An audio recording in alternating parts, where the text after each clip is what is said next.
Hello guys, get ready because in this video I'm going to show you how to fix no notification sound in Infinix Hot 60.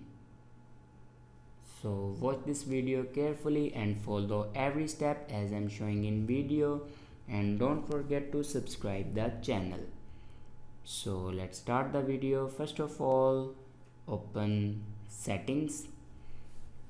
In settings, scroll down and here you can see the option sound and vibration. Now click on it and then click on do not disturb, and then here you can check your do not disturb. If you turn on your do not disturb, then turn it off.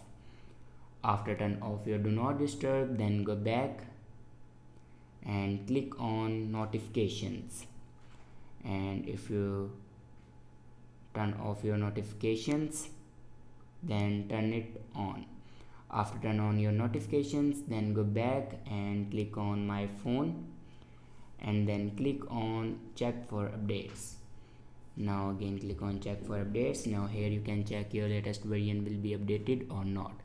If it doesn't update to latest version, then update it to latest version.